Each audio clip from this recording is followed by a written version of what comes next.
పొదరిల్లు ఈరోజు ఎపిసోడ్లో తమ్ముళ్లపైన మహాపైన మాధవ సీరియస్ అవుతాడు. ఎవరిని అడిగి గాయత్రి ఇంటికెళ్ళి మాట్లాడారని మాధవ ఫైర్ అవుతాడు. తమ్ముళ్ల తప్పేం లేదు. నేనే వాళ్లని తీసుకెళ్లానని మహా మొత్తం తన నెత్తిన వేసుకుని క్షమాపణలు చెప్తుంది. అయినా కాని మాధవ కొంచెం గట్టిగానే మాట్లాడతాడు. అయితే మాధవ కోపం తెల్లారేసరికి మాయమైపోతుంది. మరోవైపు కేశవ గ్యారేజ్ దగ్గరికొచ్చి శైలు మళ్లీ డ్రామాలు చేస్తుంది. ఇలా ఈరోజు ఎపిసోడ్లో పూర్తిగా ఏం జరిగిందో చూద్దాం. గాయత్రిని మాధవకి ఇచ్చి పెళ్లి చేయాలని అడగటానికి మహా అండ్ కో తాయారు ఇంటికెళ్లిన సంగతి తెలిసిందే. ఈ మాట చెప్పగానే తాయారు రెచ్చిపోతుంది. అయినా సిగ్గులేకుండా ఇక్కడికి వచ్చి ఇలా అడుగుతావా? పో ముందు అంటూ మహాని కూడా తిడుతుంది.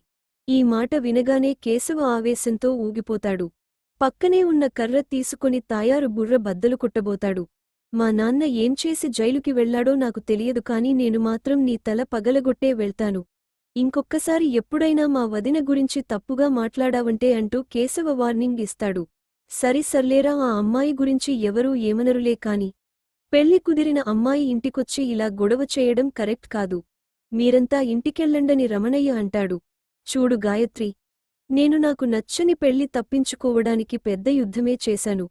నువ్వు నీకు నచ్చిన పెళ్లి చేసుకోవడానికి మీ ఇంట్లో వాళ్లని ఎదిరించు. పెద్ది కావాలంటే ధైర్యంగా మందడుగు వేయ్. అంతా నీ చేతుల్లోనే ఉందని మహా చెప్తుంది. దీంతో అందరూ తిరిగి ఇంటికొచ్చేస్తారు. ఇంక ఇంటికి రాగానే ఆరుబయటే అందరినీ ఏకిపారేస్తాడు నారాయణ. ఏ వెళ్ళిన పని ఏమైంది? అమ్మాయిని అడిగారా? మీతోపాటు వచ్చేసిందా? వాళ్లు చేసిన సన్మానం బావుందా? అంటూ వెటకారం ఆడతాడు.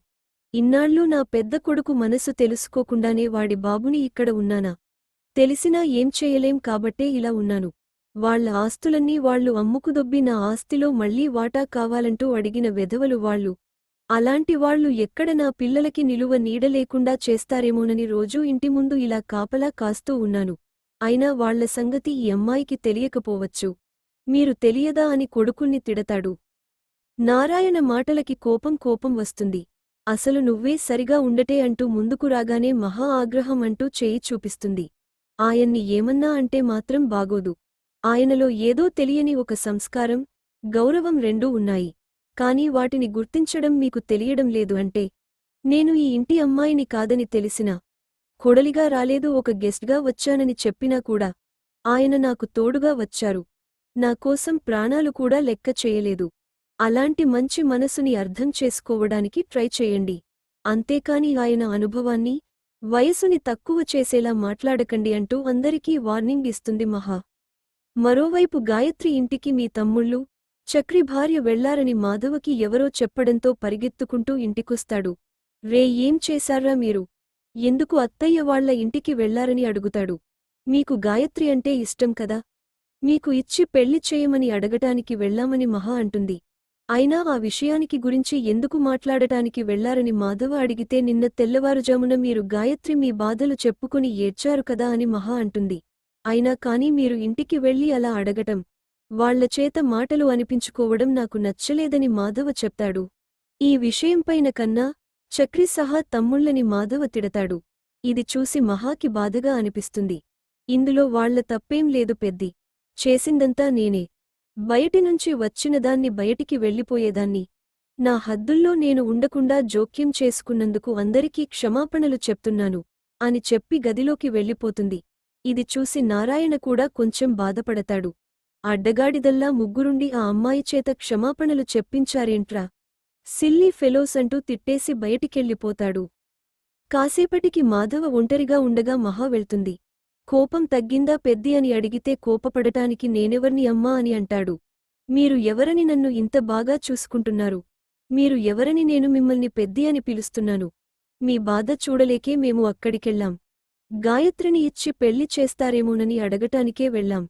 కాని వాళ్లు అంతలా రియాక్ట్ అవుతారని నేను అనుకోలేదు అంటుంది. వాళ్ల గురించి నాకు చిన్నప్పటినుంచి తెలుసమ్మా. వాళ్లు ఎలా ఉంటారో ఏంటో నాకు తెలీదా? అయినా వాళ్లవల్ల నువ్వు ఇంకెప్పుడూ మాటలు పడకూడదు. అందుకే చెప్తున్నా. ఇక తెల్లారగానే మాధవ మళ్లీ కూల్ అయిపోతాడు. మీరు ఇంత త్వరగా కూల్ అవుతారని నేను అనుకోలేదు పెద్ది అంటుంది. అయినా కూల్ కాకపోవడానికి మీరేమైనా పరాయివాళ్లా? మీమీద నాకు ఏమైనా పగలు ఉన్నాయా? అని మాధవ అంటాడు. ఇంతలో కేశవ, చక్రి మళ్లీ గొడవ పడుతుంటారు. వీళ్ళకి ఇదే పనైపోయిందని మాధవ వెళ్తుంటే మీరు ఉండండి నేను చూస్తా అని మహా వెళ్తుంది. అదేంటి కాలర్ పట్టుకుని ఎంతసేపు అలా ఉంటారు? కొట్టుకోండి. రక్తాలు రావాలి. ఇక్కడ కొట్టుకుంటే ఏం సరిపోతుంది? వీధిలోకి వెళ్ళి కొట్టుకుంటే నలుగురూ చూస్తారు వెళ్ళండి అంటూ వెటకారం ఆడుతుంది. దీంతో ఇద్దరూ ఆగిపోతారు. ఇక మాధవ అందరికీ టీ ఇస్తుంటే మీ నాన్నగారికి నేను ఇచ్చి వస్తానని తీసుకుని ఆరుబయటకి వెళ్తుంది. ఏంటి నువ్వు తీసుకొచ్చావ్? నువ్వుగాని చేశావా అని నారాయణ అంటాడు. అంత కంగారు పడకండి. నేను ఏం చేయలేదులే. మీ పెద్ద అబ్బాయే చేశాడని అంటుంది. మంచిది. నువ్వు ఏమైనా ప్రయోగాలు చెయ్యాలంటే చక్రిగాడిమీద చెయ్. వాడు ఎలక లాంటోడు. నీ ప్రయోగాలకి సరిగ్గా సరిపోతాడని అంటాడు. ఇదిగో ఈ కుళ్ళు జోకులు వేశారంటే నేనే టీ తీసుకొచ్చి మీ నోటిలో పోస్తా అంటుంది. దీనికి నారాయణ నవ్వుతాడు. ఏంటి నామీద కోపం తగ్గిందా అని మహా అడుగుతుంది. నీమీద కోపపడితే నాకు గుక్కెడు మందు కూడా దొరకదని నారాయణ సరదాగా అంటాడు. సరే అయితే మీ కట్టు తీసి కొత్తగా డ్రెస్సింగ్ చేస్తా ఉండండి అంటుంది మహా. ఏంటి నువ్వా? వద్దు నేను చేసుకుంటానులే అంటాడు నారాయణ. అదేం కుదరదు నేను చేస్తానని అందర్నీ పిలుస్తుంది. వద్దమ్మా. వీళ్ళు ఉన్నారు కదా వీళ్ళు చేస్తారులే అంటాడు. దీంతో చక్రి, కేశవ, నారాయణ దెబ్బకి డ్రెస్సింగ్ చేస్తారు.